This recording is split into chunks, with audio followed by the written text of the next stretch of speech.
Well, hello again, everyone, and welcome again to the Poetry News.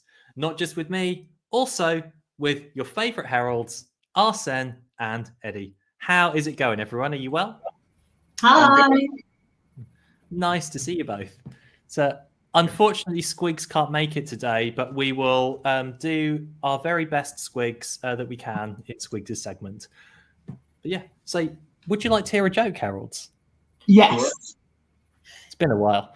It has. Why did the poet go to jail? Why? For committing a rhyme. I was going to say because he was doing a line, but that went really well.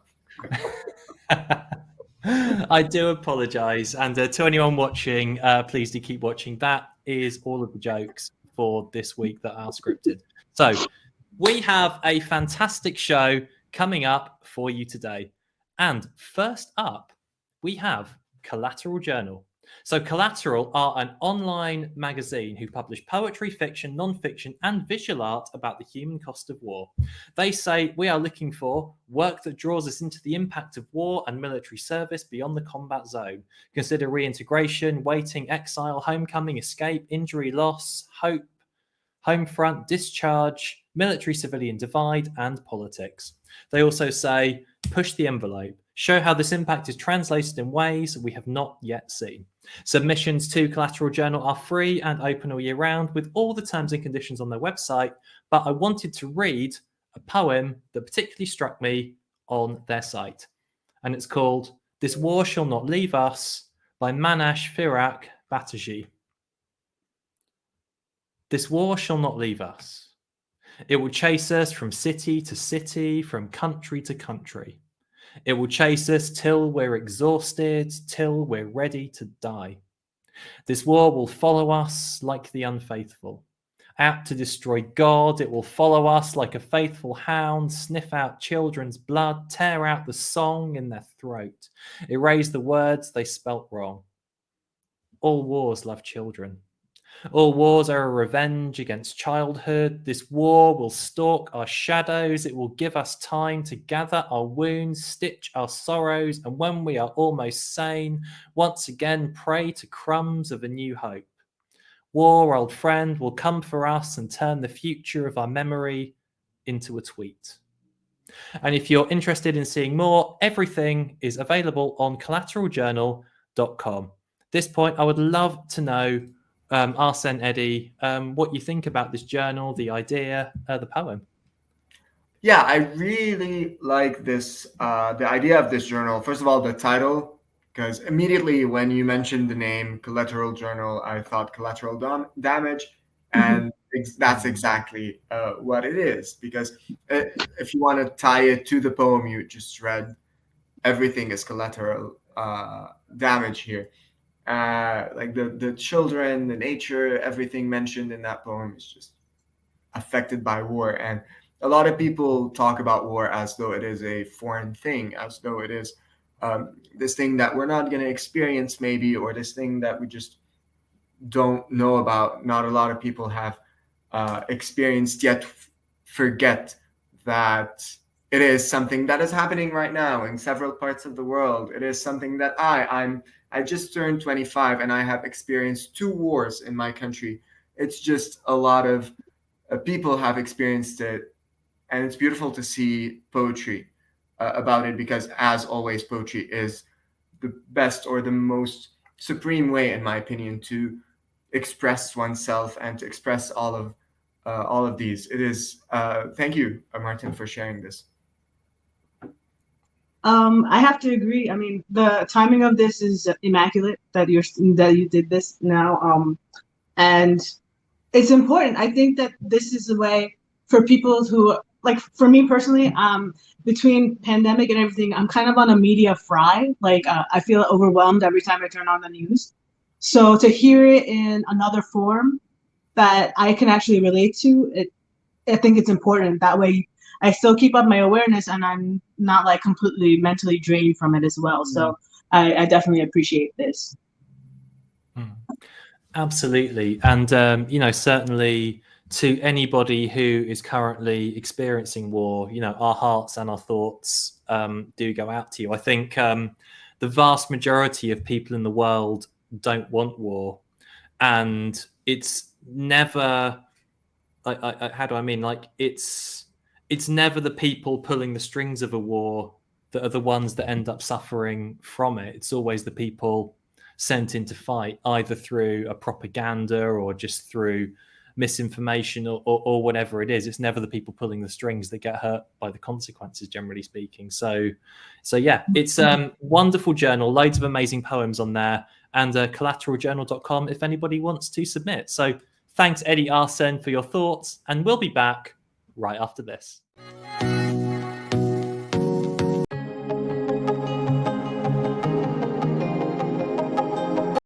Hi everyone, I'm the ad on YouTube that you cannot skip, Eddie, and I'm joining you from Batoon, the north of Lebanon. Today I'm bringing you a workshop titled Not Home, and it takes place on Saturday, March 26th at 7 p.m.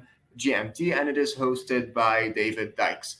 This workshop will deal with the idea of home and not home, and everything that has to do with home. Basically, all the aspects of this theme will be included. Basically, security and insecurity, nostalgia and hopes, moving away from home and staying home. All of these things will be brought up in this workshop in order for us to generate, or for the participants to generate these ideas into poetry.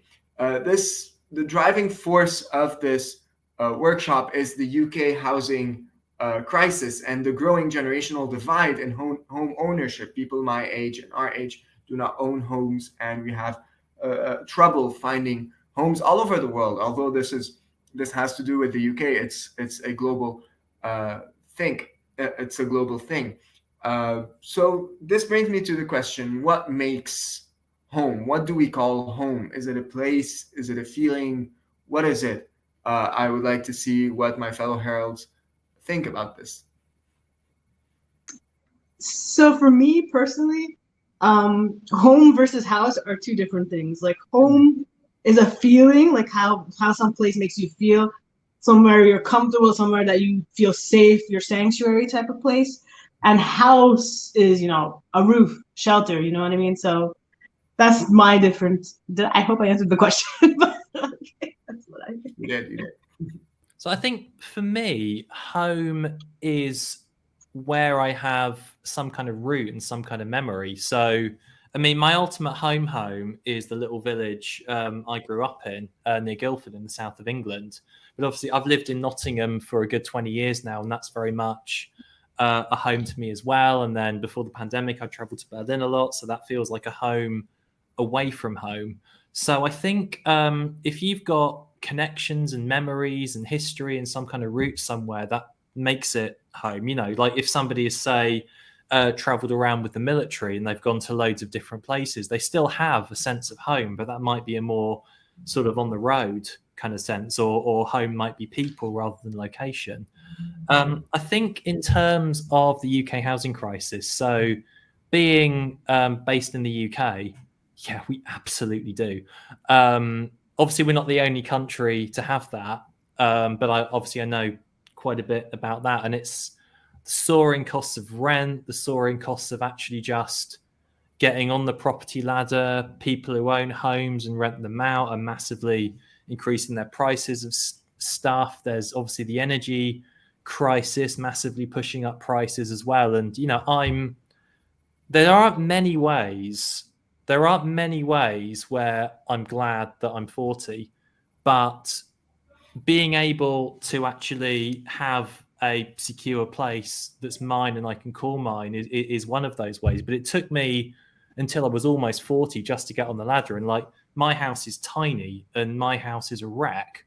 And I can only imagine what it's like for the generation below me, or people who haven't been as lucky as me in terms of things like the jobs and opportunities they've had and things like that. And,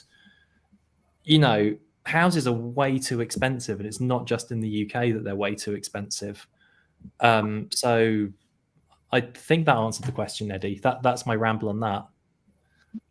Yes, thank you, guys, for these answers. Exactly, what makes a home, and it's really interesting to see this in poetry as well. So this workshop takes place on Saturday, March 26th, 7 p.m.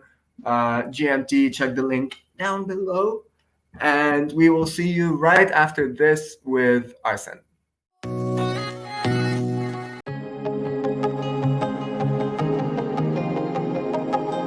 Hello, hello, hello, everybody. Welcome back to a new week with Arsen again. Yes. So, in light of everything being so blah, I have some good news. And by good news, I mean it's called the Good News Open Mic. That is right. This is a really, really cool open mic hosted by Sabrina Benham, who is a 34-year-old poet, performer, workshop facilitator, one of the most viewed spoken word poets of all time, and is the author of a collection of poetry called Depression and Other Magic Tricks, which you may or may not heard about. Her videos have reached over 100 million people. She's toured everywhere, like literally everywhere. Australia, UK, Canada, America. Her live shows are crazy good if you guys have never seen them. And she has an open mic. And her as a person, she's very focused on the mental health and uplifting people, and that is exactly what she tries to bring to you with this open mic, which is a standard open mic, which is cool. Happens the first Sunday of every month at 4 p.m. Eastern Standard Time. It's a $5 donation suggested. You can check out the link and get all the information. So definitely check that out. She's been on CBC, Sony, ESPN, NBC, all the things. So this is definitely one to check out, get some good feedback, and hey, maybe it will lead to some good news for you. So I would love to bring my heralds on and see what they think about this open mic, and let me know what's good news for you when you perform. What's some good news you got when you performed? Well, thank you for this amazing open mic, Arsen. And can I just say, depression and other magic tricks? I have got to work on my titles because that is just incredible. Oh, you've got it, Eddie. Amazing. Yep. One of my favorite books, actually. So everybody buy Sabrina's book. But no, I have seen a few of Sabrina's poems online, and I totally agree. Sabrina's fantastic. There's this energy and magic with Sabrina's performances, and I think also I love the idea of this open mic. The idea that it's something to uplift, because sometimes isn't that what we need sometimes? Mm-hmm. Like, we turn on the news and they should probably rename the news the Daily Dystopia, because if it's not one terrible thing, it's another terrible thing. It's war or climate change or famine or some kind of racism or sexism or some kind of phobia or something like that, or kind of social progress being reversed or whatever. There's not that much in the way of good news on the news, even though there are a lot of good things happening in the world. If you think of things that get invented to make people's lives easier, just there's a lot of positive stuff happening, but I guess it just doesn't have that sort of market value, that sale value. And so I love this idea that we support our mental health with a mic to uplift, and it's such a good idea, and I'd very much encourage everyone to check it out and go to it. I'll definitely be going to that myself. So thank you, Sabrina. Yes. Daily, what was it? Daily, what is it that you said, Martin? Daily Dystopia. Book title? Hello. It's not as good as Depression and Other Magic Tricks. Obviously, and the book itself is amazing, and Sabrina herself is just an amazing poet. She probably was one of the first people I watched on YouTube as I was, starting out with my poetry and being interested in poetry before even writing. Her poetry and her performances, she just, you can see her leaving everything on that stage. She's a brilliant poet, and I love this book, and I've written poems inspired by hers, and she's just anyway.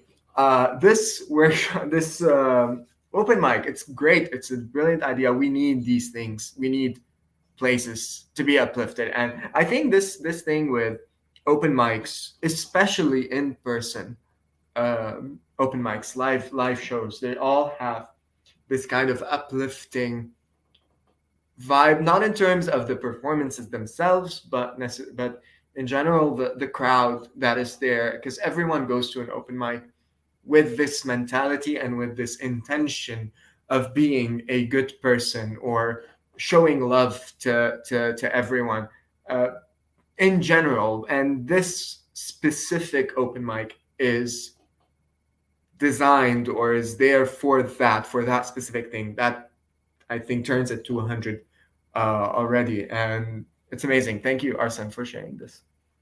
Thank you both so much for sharing your thoughts on this. Yeah, like I have to reiterate that I think I also love Samira Benham. Like I really do think I love her. And you know, this, like you guys said, this open mic is everything. I think it's so important, and so everybody, friends watching, please go ahead and check out this open mic, and we will be back after the break with me again, I think. Yeah. Double time. Hey. See you soon.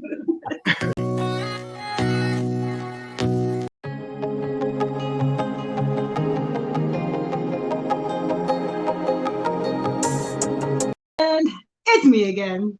Did you miss me? I heard you guys missed me.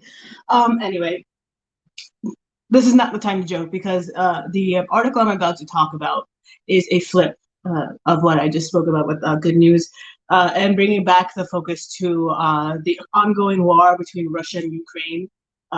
It's an unfortunate and very heavy topic, which needs to be addressed, right? So, and we decided to address it by speaking about Arcadis, who is a Russian-born poet and Instagram favorite who fled her country after her father was murdered by Vladimir Putin after he was arrested for apparent war crimes by Putin's definition. So this particular article discusses how she uses a pseudonym. She voices that the bombardment of Ukraine was abhorrent and insists most Russians oppose Putin's war. She's 29 years old. Poetry. Yeah, she's a huge poet. You should definitely look her up. And one of the other things that I definitely want to mention is her stress that London take in Ukraine refugees. So this article expresses the gravity of the situation and how much things need to change, and the best way to change things is through the people. And she encourages the people to stand up against it. So I did want to bring my heralds on to have a more specific discussion about the topic here and whatever they would like to discuss. So please come on ahead, Eddie and Martin, and let me know what you think. First of all, thank you, Arsen, for sharing this with us. Definitely, we condemn the war happening, any occupation, any invasion of a land is completely devastating, and the toll of people being and whose houses and whose belongings and who themselves are collateral damage to this war is just heartbreaking. But I do want to also thank you for mentioning how she asks the UK to help the people, to help the refugees maybe, and all that. Which brings me to the thing I would like to talk about, is that a lot of nations right now, although they don't get the coverage that Ukraine is getting, are also in war. A lot of locations in the world, specifically here in the Middle East and in Africa, are under attack. There's Syria, there's Palestine, there's Yemen, there are plenty of places that are being attacked, yet we don't see this kind of response to it.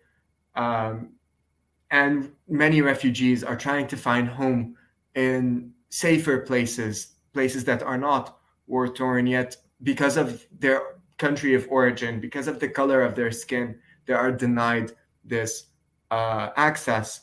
And it's just appalling these past couple weeks, the amount of racism being shown in the news coverage is just appalling, and hurtful is undermining it. It's plain racist, and it's allowing people to look at, let's say, the Middle East or the Arab world as a place that should or that deserves war. A lot of reporters are calling this whole thing normal in the Middle East, but abnormal in Europe. We have been called uncivilized, although the Arab world is where not the Arab world, the Middle East is where civilization originated, is where math originated, is where the first university in the world was ever built and opened by an Arab woman.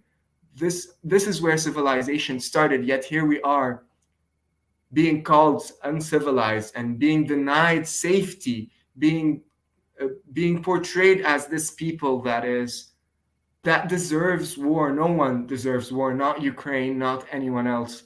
No one deserves war. And I just would like to thank you guys for allowing me to talk about this, because this is something that needs to be put out there. This is a perspective that needs to be talked about, not just one place is facing war. And that doesn't mean I'm undermining or I'm saying that this place is having war, but let's look elsewhere. We should look everywhere, not just focus on one people because of where it is or because what it's facing.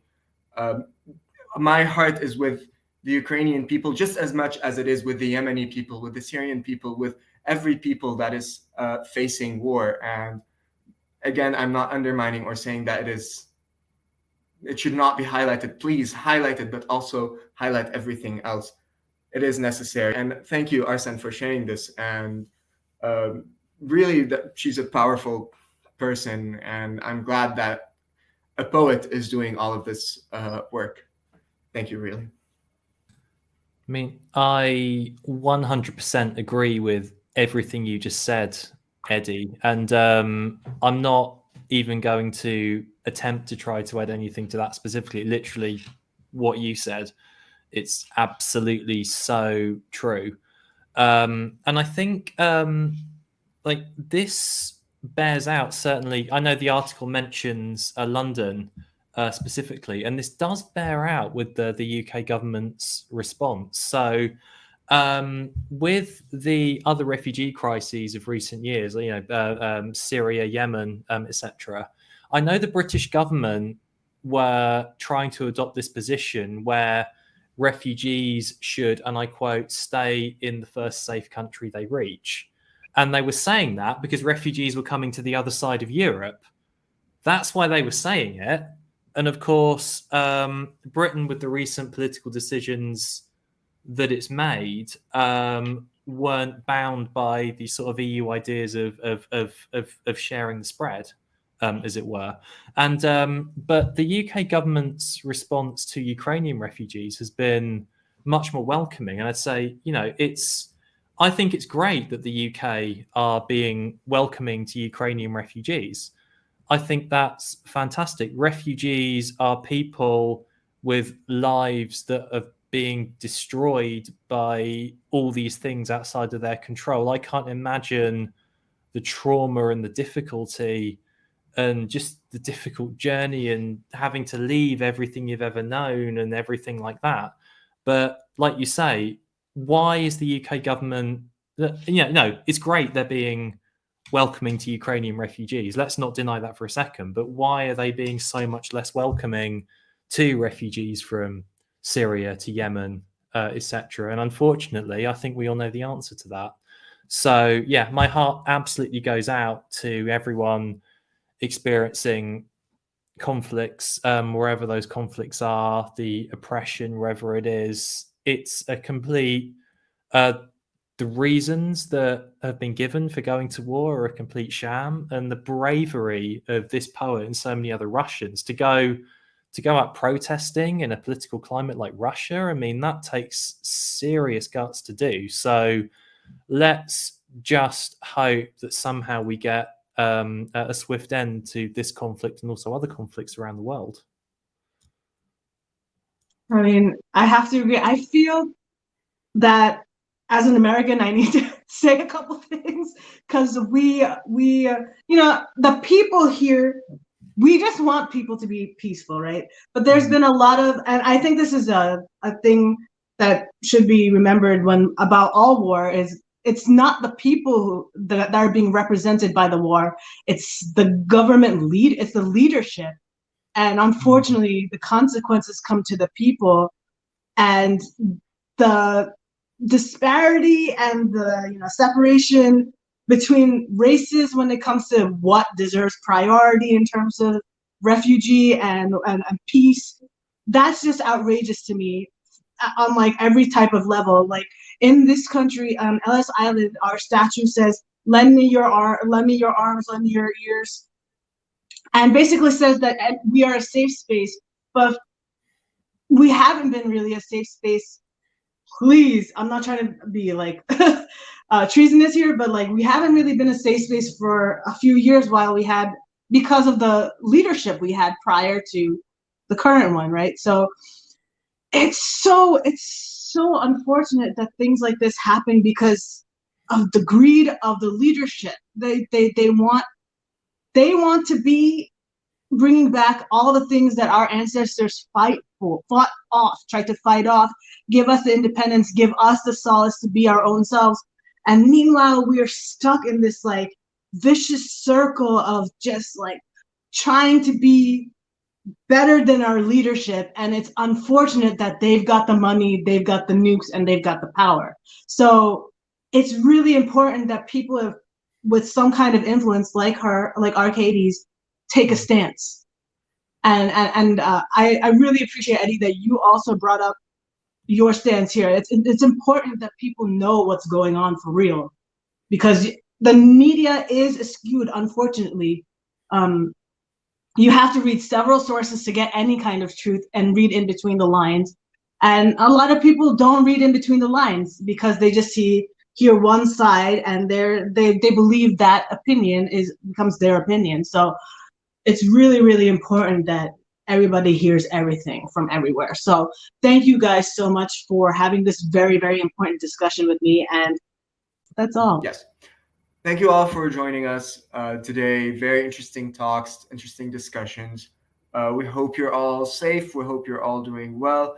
If you want to keep in touch with us, stay in touch with us, make sure that you follow us on Instagram and TikTok at the PGN Official, and on Facebook at the Poetry Global Network. And if you have anything you would like to tell us, send us an email on the Poetry Global Network at gmail.com. Don't forget to hit that like button.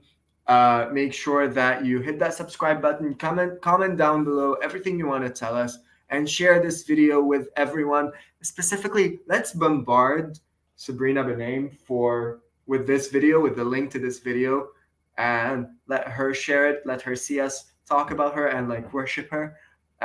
Yes, Martin, what do you have to tell us?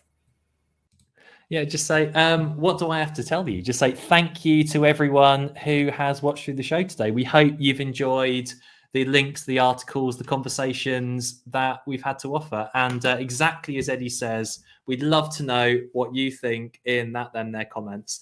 This isn't just us talking to you. This is also you talking to us. What events do you have that we don't know about? What thoughts do you have on the issues we've covered? Let's get a conversation going. We would love to hear it. And so with that in mind, we have been the Poetry News. Cheers again for watching. We are here every Tuesday at 7 p.m. London time, and we hope to see you again next week. So take care, everyone. Cheers.